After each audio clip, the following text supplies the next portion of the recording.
is good, YouTube? Quinn Wade Basketball Analysis coming to you with a quick video. I wanted to let you guys know I got some new merchandise available, not just t-shirt anymore. I got different type of t-shirts, different type of shirts and logos that you can purchase on my spread shirt, and also hoodies now. We have expanded and added more to the channel and more merchandise for the brand. Thanks for supporting. It will be in the description and the links will be in the comment section below. Thanks for helping me and supporting the movement. Quinn Wade Basketball Analysis. I'm going to check out the video. What is good, YouTube? Quinn Wade Basketball Analysis. Woof! Coming to y'all with another hot topic. This is a little old, but I'm going to still give you my analysis on it.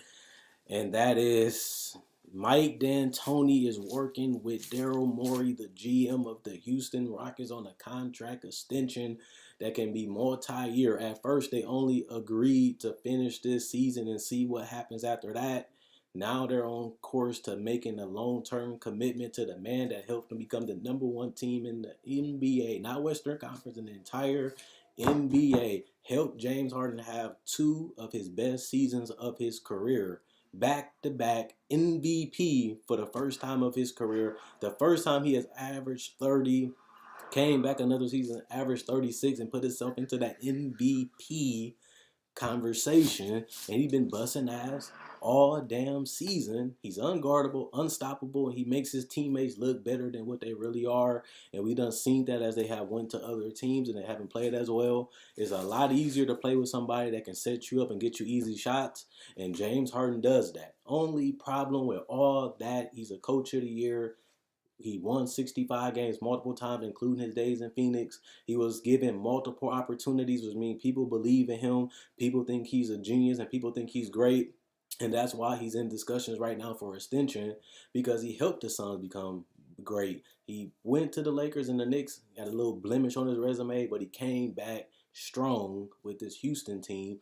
They believe in him, they like him, and they feel like they can win a title with him, something that he has never done as a coach, as a head coach. And he has the opportunity to do it in Houston, and the fans are a little bipolar, a little schizophrenic when it comes to this type of deal, because some people feel they don't need D'Antoni. Some people feel he's been the greatest thing that has happened to them since they got James Harden, because he has been playing a lot better than Kevin McHale, and he got them to levels that he couldn't get.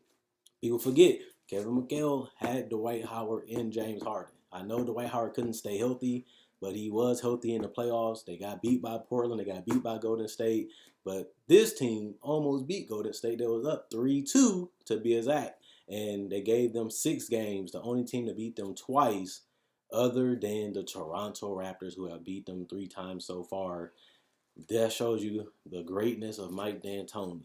The biggest thing is, can he win the title with James Harden as his best player? He has proven everything else. Because if you don't get to the finals, the second best thing is the Western Conference Finals, which they did get to last season. But can he win a title with James Harden, Daryl Morey, and Tillman? Can they get on the same page? Can they change up the philosophy? Can they get a different identity to help them win a title in Houston? The last one since Hakeem Olajuwon and Clyde Drexler done it. They couldn't even win one with T-Mac and Yao Ming. It has been so long since the Rockets was at the top, raising up the ship in the city, in the building. Can they get it accomplished with Mike D'Antoni? And people are hating on him, saying that they can't. He's good, but not good enough to get you to the promised land and win it. Obviously, we will never know because he hasn't done it. But what we do know is that he hasn't done it.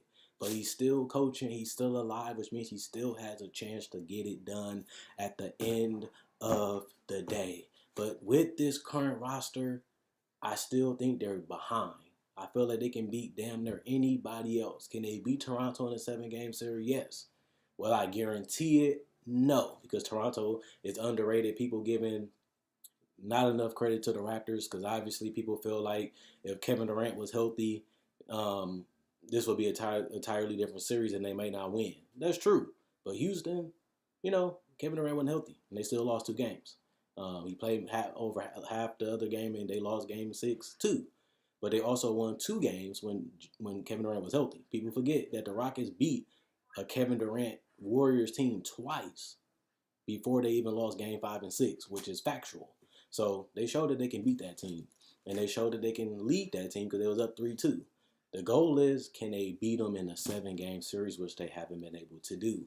And that's the part that we have to get to, because even if they get to the finals, will they be able to beat the Bucks or the Raptors? You know that we can't really count on what they did this year. Last year they was in the Western Conference Finals. This year they didn't even get there. So you can't go every season having the same expectations, because it's not reality. Trades happen, teams changes, coaches changes, personnel changes, injuries happen, and it's not a guarantee that the Rockets are going to be as great. They won 65 games last year. They only won 53 games because of injuries, trades, and everything on this roster. So with James Harden, we know that they're going to be one of the better teams, but are they going to be a legitimate team? And that just comes down to me at the end of the day. They have to find what they're going to have to do. Because when I look at this roster, they have talent, they have enough depth to make a serious run. But what people are saying is the way that the style of the offense is, and they don't play enough defense. Even though they was a great defensive team last year, they slipped offensively and defensively this year because of the personnel. So I can't put all the blame on D'Antoni, because Daryl Morey and Tillman allowed them to play this style. You can't just blame one person when you're a part of the situation. You hired D'Antoni, you gave him the personnel, and you're talking with an extension. So I'm not going to put all the blame on D'Antoni like everybody else been doing. It's a relationship. It takes multiple people in a relationship. You have to do your part. I have to do my part. If Daryl Morey didn't like the style of the play, he should have gave him different personnel. He should have told him to do something different. Same with Tillman. If you feel like you can't win with this team, you feel like you can't win with the talent, that's your problem, because you're supposed to put the talent and you're supposed to have a good relationship with the coach that you hired. Tillman agreed with the decision, and Daryl Morey did too. And he's talking to him right now for an extension. So if they don't go to the finals this year, I'm not blaming it on D'Antoni, because this is the guy that you want. This is the guy you're trying to extend. So you take a part of the blame if he does fail. One thing we all know is that D'Antoni hasn't been able to change his teams enough throughout playoff series. He sticks to one blueprint, and if it doesn't work, he sticks to it until it's done. He hasn't shown ability to adapt, adjust, and outcoach other coaches when it's further in the playoffs. When it comes to Greg Popovich and other great coaches, he just fails. And some of it is they don't have enough talent. I don't feel like with the type of talent they came into this year, I didn't really feel like they was going to legitimately win. I always had the Rockets in that top 5 best teams in the NBA, but I always thought this season that they was not really had a legitimate chance of winning it all. And I don't put that all on D'Antoni. I do put that a lot on Daryl Morey too, because I looked at this personnel, I looked at this roster. Their style of play made them look a lot better than they actually was. And people will call me crazy for that, because people blame Mike D'Antoni for why they're not getting that far. And I feel like D'Antoni got the best out of the talent that they had with this roster because of the injuries, because of the fights in the beginning of the season, and a lot of the other players made great shots when they was open. And that was mainly because of the system and the offense that allowed them to create those shots for their role players to succeed, which goes back to Mike D'Antoni. So Mike D'Antoni, I feel like, has got the best out of this roster. He really has, in my personal opinion. And I feel like they have to find a different style. And that's going to be the thing. Is he open to change? And then will Daryl Morey give him the right talent? We know Daryl Morey is one of the best GMs in the world. That's something that everybody knows.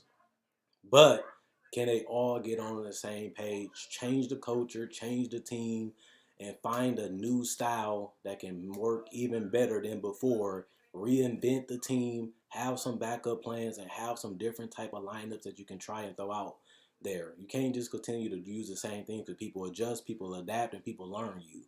You can change his personnel and have a couple more moves up under your sleeve if something don't go right.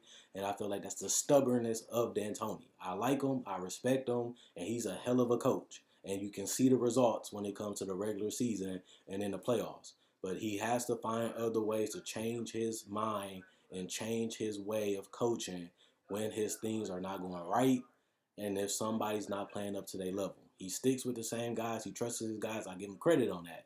But you have to be able to look at a roster, look at a team, and make the right lineups and right adjustments to win in the playoffs. It's all about adjustments in the playoffs. You're going against great players, great coaches, great teams. So you have to be able to adapt. You have to be able to go push that button that other coaches wouldn't push. And if it happens, it can win you a series. And that's why I seen him not be able to do. They kept shooting threes last year in game 6. They kept shooting threes last year in game 7. This year they followed the same philosophy with less talent. They got a good result, but it's not the end goal that they wanted. Mike D'Antoni has to really figure out what can he do and look in that mirror and make those proper changes to get him his ultimate goal, which is winning the title as a head coach in the NBA. I think he can do it, and a lot of people are not going to like that I said that, but I want to keep it real. He showed that he can put defense in this offense because last year they was one of the top defensive teams in the NBA.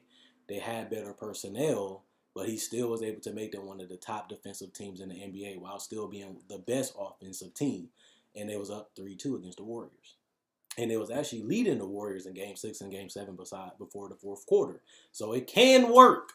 It's just about staying humble, staying open-minded, and being able to change and adjust on the fly. That's something I think he lacks, but I also would like to see them try a little bit different personnel. They got to have more skill and less athleticism because they have the athletes, they have the speed, but they got to be able to have different type of looks that they can throw out there. They like the rim runners, but they got to have some shooting. They like the playmakers, but they got to have people that can create shot consistently outside of Harden and Chris Paul. Maybe it's that 3 position. Maybe it's the center position. But whatever position it is, you have to look in the mirror, make those changes, make the adjustments, and do it for the betterment of the organization and the team. Mike D'Antoni is great. I love watching them play. One of the Rockets are one of my favorite teams to watch, but they still have not came close to the NBA Finals and not even came close to winning it. So they got to do better than what they've been doing because it hasn't been working. Obviously, you look at this team and you look at the analytics, that style of play haven't won you a championship. So you can't just read it like it's this script of greatness. Yes, it's smart. Yes, it's witty. Yes, it wins games, but it doesn't win titles. That's a question that I have for Daryl Morey because that's what he wanted this team to become. But even his philosophy hasn't turned into a championship, which means I can't put the blame all on D'Antoni because he's implementing the system and the personnel and he's using it to his best ability. I still think he can do a little bit better, but I can't just put all the blame on D'Antoni. So even though he is getting this extension, we don't know the years and we don't know if he's going to live out the whole extension. But I still see that they love him. They feel like they have confidence that he can get the job done. And he has made remarkable changes to James Harden. He has made Clint Capella looks excellent. And even PJ Tucker going to earn a lot of bread because of the role he played on this team. And you remember, Trevor Ariza was in his 30s. The way he played with the Rockets helped him get a double-digit salary this offseason. And he had an okay playoffs, and he still got paid. And it was the power of the system. And I feel like with them firing the coaching staff and them making personnel changes this offseason, I think they finally showing that they're willing to change and willing to try a different route. And hopefully if Daryl Morey does do what he's saying, hopefully Mike D'Antoni will change too. And maybe it can bring a championship to Houston, which we haven't seen in over 20 years. And if that's the case, that's what the fans want. And we do want to see a new challenger in the West because we didn't feel like it was Denver. We didn't feel like it was Portland. And Houston lost too early because they went to the eventual Western Conference champions, the Golden State Warriors. They're hobbled, they're beat up, and KD might leave.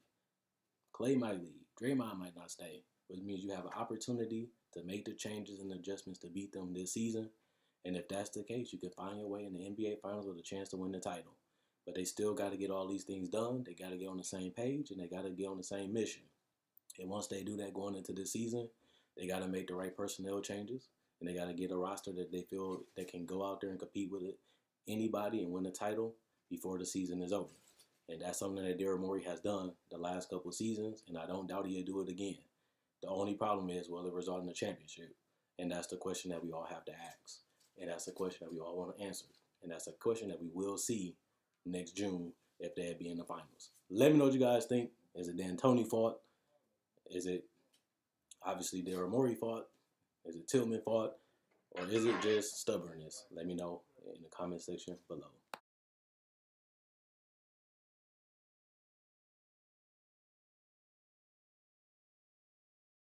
Check out my Facebook page, analysisplayground.com. Link be in the description, comment section below. Check out my website, analysisplayground.com. Link in the description, comment section below. Thanks for everybody that likes on Facebook. Thanks for everybody that likes the videos. Thanks for everybody that comments. I like the activity that you guys have shown. I answered comments that make sense. If that makes sense, and also at the end of the day, if you like this video, check out my older videos on my channel. I have many playlists. I break down rookies. I break down players. I break down summer league. I do cover the draft, and I got a mock draft up already. Not only that, I do podcasts, and I also talk about the game of basketball, whether it comes to summer league, free agency, trade deadline, buyouts, and also I cover top 10 discussions and stuff like that. So you like this type of video, you like the NBA, check out my older videos and my playlists.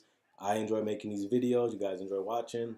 I'm gone. And let me know, should they re-sign D'Antoni? Will it be a mistake? Will it be right? Can he change? Whatever you feel, let me know in the comment section below. I'm gone.